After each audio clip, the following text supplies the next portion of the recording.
What's going on, YouTubers? Welcome to another video review. Today I'm reviewing the Iron Studios Infinity War Drax 1/10 scale statue. So this was part of my 5 live unboxing statues. This is the final piece I needed to complete my Titan battle. So we're gonna go ahead and check this out. And I put this Blu-ray here next to it for size reference, so you can just gauge how big this is. So this is 1/10 the scale of the size of Batista would be in real life. This has excellent likeness to Dave Bautista. They glossed his eyes and mouth quite well. He's in a screaming pose, which he did quite often. You see all the different textures from the tattoos on his skin. Looks quite well done. The muscle detail for 1/10, it looks excellent. Now look at that ripped back. So much going on. Looks like a skull tattoo up there. Not 100% sure on how accurate this is, but it looks great. It looks just like Batista, so the skin tone color looks great. It's almost awesome looking, massive, like plasma type gun. Looks like it has 2 different shooters coming out, and he's just holding that. He's one complete figure. And he is angled slightly up, so he looks great when displayed down low. And we move to the pants. This is textured pants, and it looks great. Tons of creases and tons of stuff going on. You can see his utility belt. The armor has a little like wear and tear on it. I love the little knives here on the side, which he did use quite often as well. And those are on each of his legs. The boots look awesome. There's a little bit of weathering here on the boots.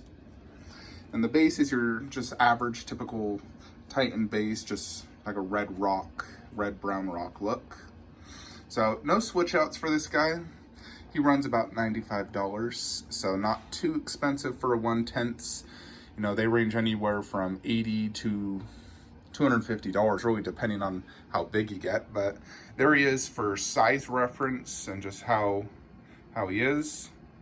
So I would say only buy this piece in 2 occasions. One, you're just an absolutely huge Batista Drax fan and you love the character. This is one of the only few statues out there of him. So that's reason number 1. Reason number 2 is you are trying to create a Titan or some sort of endgame fight scene like I'm doing.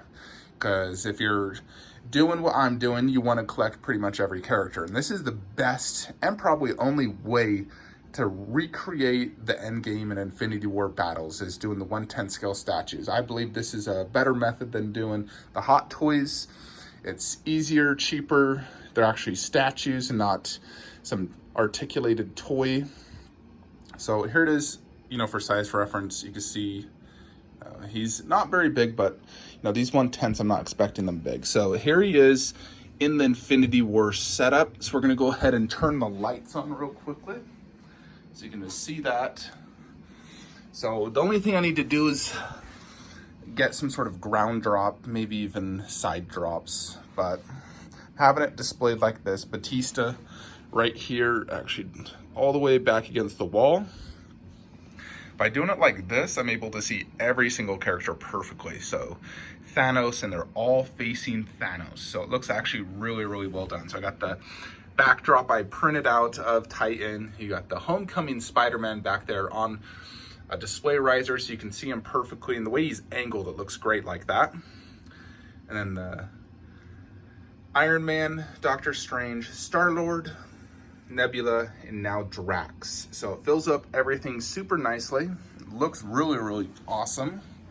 So that completes that setup, and I think it looks awesome. I really just need to add the ground drop and maybe a side drop. I was thinking of adding that moon scene, because Thanos is throwing the moon in that pose. So if I could get the moon right there, maybe some fireballs there, ground drop, I think it'd look even better.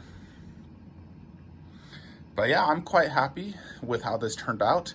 When you gather all these 1/10s like this, it really just looks super, super cool. So you got to figure all these 1/10s cost, if you think about 1, 2, 3, 4, 5, 6, about $750 for this whole setup, which could also be equivalent to just like buying one really good 1/4 scale statue or two cheap ones, or like 1/4 and 1/6. But here I created an entire scene from one of the coolest fights in the movie. You compare it to like a 1/4 to the right. Which one do you think's cooler? Would you rather have this 1/10 Dio or like this 1/4 setup? There you have it though. But yeah, I'm real happy with how this turned out. I think it's amazing. Absolutely love it. And when I'm looking at my display, these definitely shine out. They do not lose, their presence among all these bigger statues next to them. They really do shine because there's so many, and they just recreate this awesome giant diorama. So looks very, very cool. So next is just Endgame. I'll be doing the reviews on those pieces I received as well from that 5 Live unboxing. So make sure you stay tuned. I'll be showing one each day, so I can give you guys a video each day. And I did also get another statue that I'll be receiving next week. It's going to be the Ultimate Grail. Wait till you see it. Like, comment, subscribe. Have a great day.